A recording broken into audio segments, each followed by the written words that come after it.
Pastured on our farm means that when it is the grazing season, so it's generally April to November, the cows are outside eating fresh pasture, fresh grass, legumes, and so forth as 100% of their diet.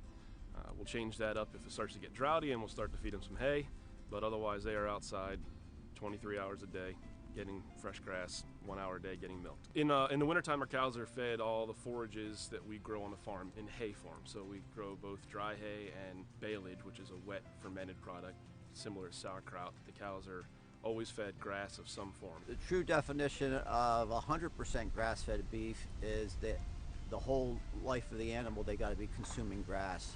They cannot be finished at all with no grains at all, and they have to be out on pasture. They can't be just being just dry hay. They got to be out on the land consuming fresh green grass. I think that it's the healthiest way to feed livestock, especially ruminants.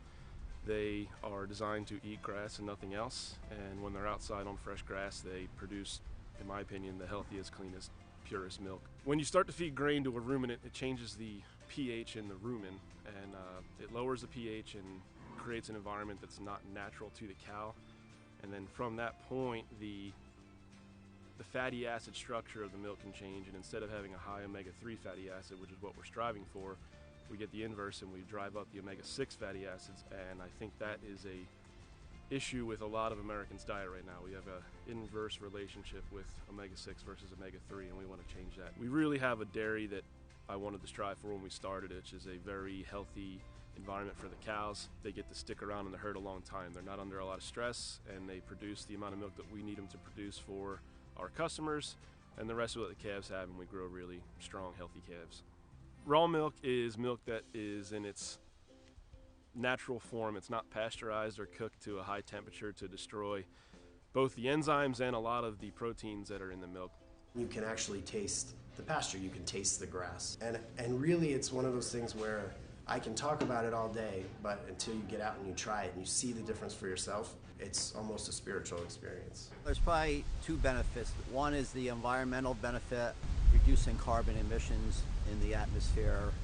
And then you look at the other side, the health benefits of human consumption of the beef with the omega-3 fats and the CLAs in the beef. When you're growing crops, row crops, you're tilling soil and carbon is escaping out of the soil, where in a grass operation, the carbon's staying in the soil. By keeping soils in perennial grasses and perennial pastures and actively and intensively grazing them, we are able to capture and sequester a lot more carbon than if we were doing a strict cropping or hay program where we're just constantly removing from the system. The grass-fed animals are going to be a leaner animal than a grain-finished animal, so the fat contents are less. We're getting omega-3 fats, not as many as omega-6 fats. You know, this is where it gets tough because it's one of those things where you're fighting, you know, this corn-fed, what people are used to. So you're trying to break the stereotype of what meat's actually supposed to taste like, what the real flavor of the cow is supposed to be.